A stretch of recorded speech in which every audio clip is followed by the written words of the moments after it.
Hello guys, welcome back to my YouTube channel. आज मैं आपके सामने विकास के क्षेत्र टॉपिक डिस्कस करने जा रही हूँ। ठीक है। व्यक्ति जीवन में होने वाले विकासों को विभिन्न भागों में वर्गीकृत किया जा सकता है। जो ह्यूमन लाइफ होता है उसके अंदर जो डेवलपमेंट होता है उसको डिफरेंट पार्ट में क्लासीफाइज किया जाता है, विभक्त। जैसे कि शारीरिक और क्रियात्मक विकास। ठीक है, एक होता है हमारा शारीरिक विकास और क्रियात्मक विकास। फिर सामाजिक विकास होता है, भावनात्मक विकास होता है, ज्ञानात्मक विकास और भाषा संबंधी विकास। ये सारे हमारे विकास के क्षेत्र हैं जो कि व्यक्ति के जीवन में होते रहते हैं। ठीक है। शारीरिक विकास का संबंध, अब बोल रहा है जो शारीरिक विकास है उसका संबंध होता है उन शारीरिक परिवर्तनों से जो शरीर के अंग के आकार, बनावट और अनुपात में होता है। ठीक है। शारीरिक विकास का संबंध क्या होता है? जो हमारा शरीर है उसके अंग का, जो अंग है हमारे शरीर के पार्ट्स है, बॉडी पार्ट्स है, उसके बनावट में और उसके अनुपात में परिवर्तन होता है। ये परिवर्तन गर्भावस्था यानी कि प्रीनेटल पीरियड से ही स्टार्ट हो जाता है। क्रियात्मक विकास, फंक्शनल विकास क्या है? ये हमारा शारीरिक विकास है। अब हमारा फंक्शनल विकास जो डेवलपमेंट है से तात्पर्य है शारीरिक गतिविधियों पर नियंत्रण। ठीक है। अगर हमारा क्रियात्मक विकास नहीं होगा, हमारा फंक्शनल डेवलपमेंट नहीं होगा, तो जो हमारे बॉडी के मूवमेंट हैं, जो हमारा बॉडी का क्या है, गतिविधि है, कार्य है, उस पर हम नियंत्रण नहीं कर पाएंगे। ठीक है। अगर हमारे हाथ और आई का कोऑर्डिनेशन नहीं होगा तो हम खाना अपने मुंह में खाने में असमर्थ होंगे, हमें परेशानी होगी, या फिर किसी चीज़ को पकड़ने या किसी चीज़ को कुछ भी करने में परेशानी होगी। ठीक है। इसके परिणाम शरीर के विभिन्न अंगों में तालमेल बढ़ता है। जब हमारा क्रियात्मक विकास होता है तो जो हमारे शरीर के बॉडी पार्ट्स होते हैं उसके में तालमेल बैठता है। ठीक है।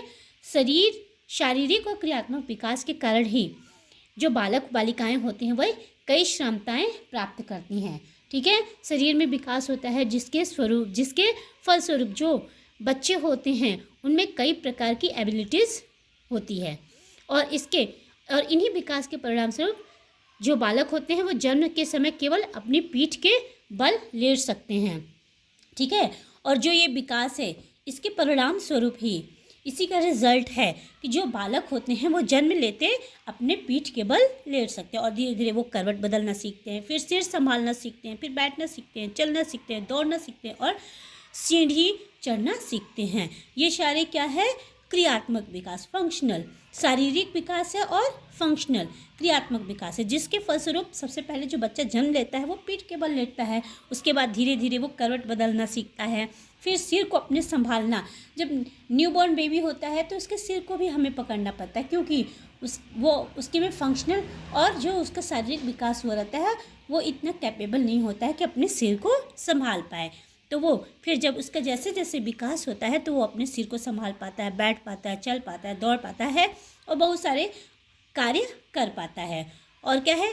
आँखों और हाथों की गतिविधियों में तालमेल से बनकर बिना गिराए खाना खा सकती हैं। हाँ, अगर हमारा शारीरिक विकास होगा और क्रियात्मक विकास नहीं होगा तो फिर हम खाना खाने में, क्योंकि कोऑर्डिनेशन नहीं होगा हमारा हैंड और आई का, तो जिसकी वजह से हमें खाना खाने में परेशानी होगी और अपना कपड़ा पहनने में, चित्र बनाने में, रंग भरने में, साइकिल चलाने में, टाइप करने में, ये सारे जितने भी सारे काम होते हैं, अगर हमारा क्रियात्मक फंक्शनल डेवलपमेंट नहीं होगा तो हमारे लाइफ के जितने भी मूवमेंट होते हैं उसको करने में हमें परेशानी होगी। ठीक है। और जैसे जैसे बड़े होंगे वो पहले के कौशलों में और निपुणता आती है और साथ ही वह नए कौशल सीखते हैं। और जो बच्चे होते हैं वो जैसे जैसे बड़े होते हैं तो जो उनका पीछे का जो कौशल होता है, स्किल होता है, उसमें क्या करते हैं?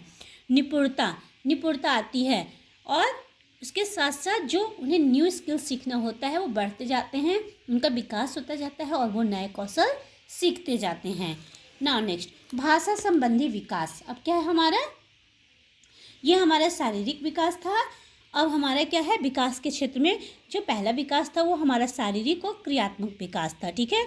जिसके फलस्वरूप हमारा विकास होता है जिससे हम अपने सारे कार्य करते हैं और जो पुराने कौशल होते हैं उसमें निपुणता मिलती है और लाइफ में हम न्यू कौशल स्किल्स सीखते हैं।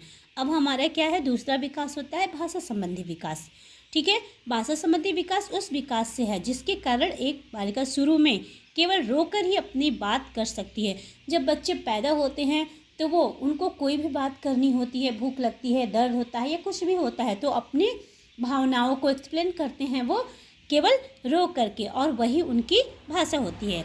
शब्दों का इस्तेमाल करना सीखते हैं, फिर क्या होता है धीरे धीरे धीरे धीरे वो शब्दों का इस्तेमाल करना सीखते हैं, जैसे बा, आ, माँ, ये सारे, और फिर धीरे धीरे बातचीत करने लगते हैं और कितनी आसानी से उचित भाषा भी सीख लेते हैं। पहले पहल तो जो बच्चे होते हैं पानी की इच्छा रो कर प्रकट करते हैं। जब बच्चे पहले पहले होते हैं, जब उनकी भाषा का विकास नहीं होता है, तो वो जब उन्हें पानी पीना हो, भूख लगा हो, प्यास लगा हो, तो वो रो कर ही अपनी इच्छा को प्रकट करते हैं और धीरे धीरे वो पानी शब्द भी बोलकर अपनी इच्छा प्रकट करते हैं। और कुछ समय बाद वह माँ पानी कहती है और अंत पूरा वाक्य मुझे पानी पीना है, और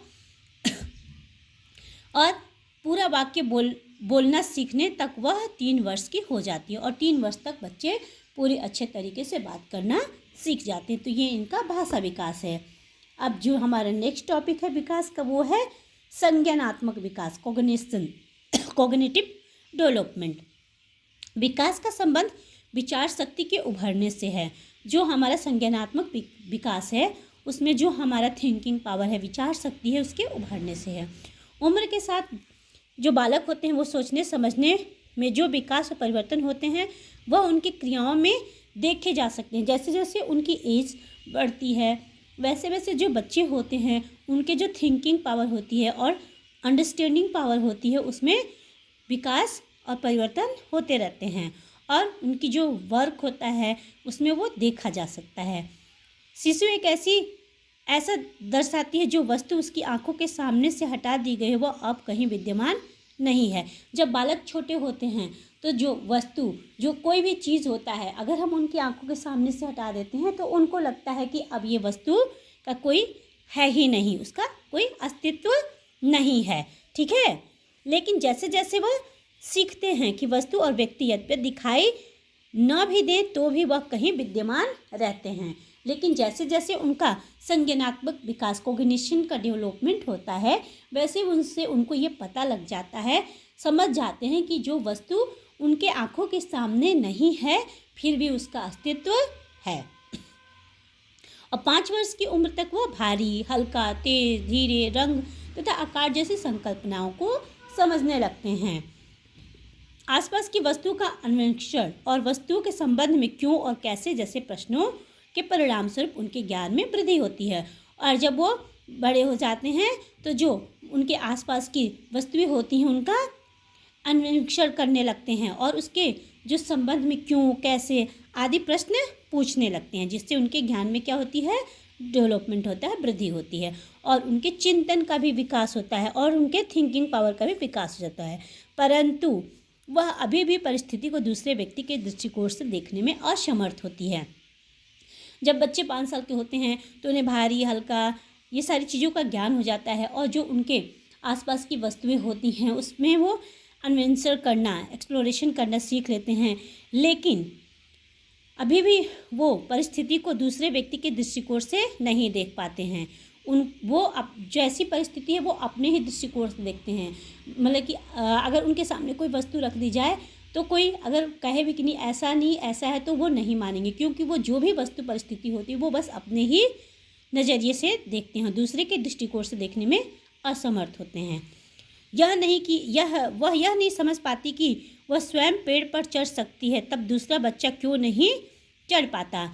मतलब कि ये है कि वो अगर पेड़ पे खुद चढ़ जाती है और दूसरा बच्चा अगर नहीं चढ़ पाता तो वो ये नहीं समझ पाती कि आखिर वो क्यों नहीं चढ़ पाता। वो समझती कि अगर मैं चढ़ सकती हूँ तो सारे ही बच्चे पेड़ पे चढ़ सकते हैं। वह यह सोचती है जो वह कर सकती है वह अन्य लोग को भी आना चाहिए, ठीक है। उसको लगता है कि अगर मैं पेड़ पे चढ़ सकती हूँ तो जो दूसरा बच्चा है और अन्य लोग हैं उन्हें भी पेड़ पे चढ़ना आना चाहिए, क्योंकि वो जो भी वस्तु होता है, जो भी चीज़ होता है, वो बस अपने ही नज़रिए से देखती है, दूसरे के नज़रिए से देखने में असमर्थ होती है, ठीक है।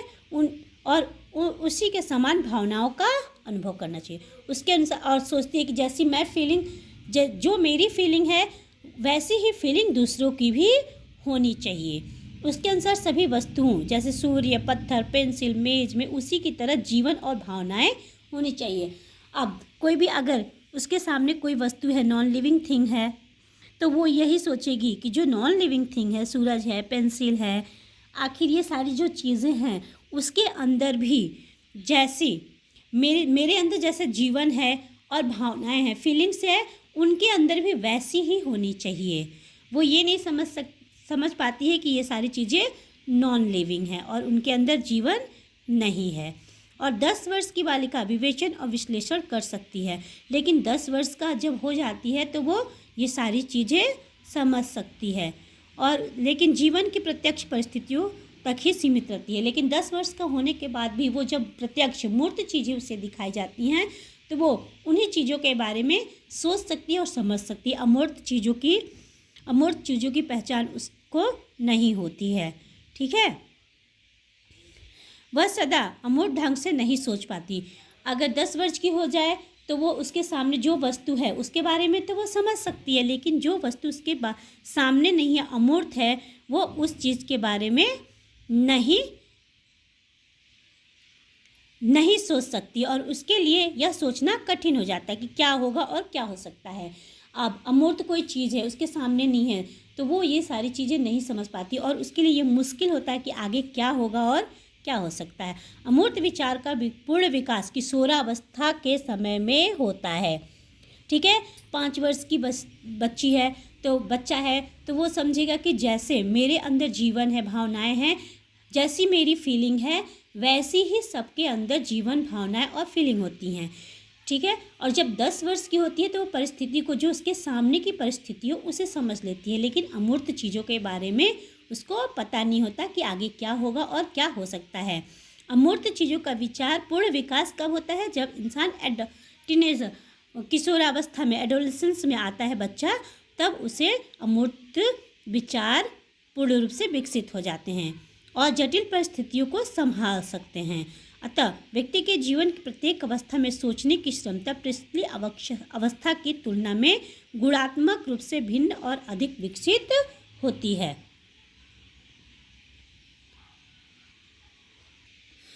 क्या बोल रहे हैं कि जो व्यक्ति है जीवन के प्रत्येक अवस्था में जो उसके सोचने की क्षमता होती है, पिछली अवस्था, जब जैसे बालक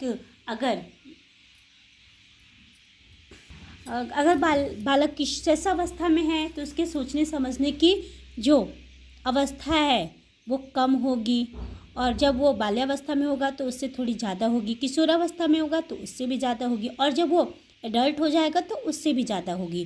तो जो सोचने की क्षमता होती है वो पिछली अवस्था की तुलना में क्वालिटेटिव यानी कि गुणात्मक रूप से भिन्न और अधिक विकसित होती है। ठीक है, जो हमारी शैशवावस्था, बाल्यावस्था, किशोरावस्था और एडल्ट जो होते हैं उनके जो सोचने समझने की क्षमता होती है वो पिछली अवस्था की तुलना में क्वालिटेटिव यानी गुणात्मक रूप में भिन्न होती है और अधिक विकसित होती है। जैसे जैसे इंसान बड़ा होता जाता है उसके सोचने समझने की क्षमता अत्यधिक गुणात्मक और विकसित होती जाती है।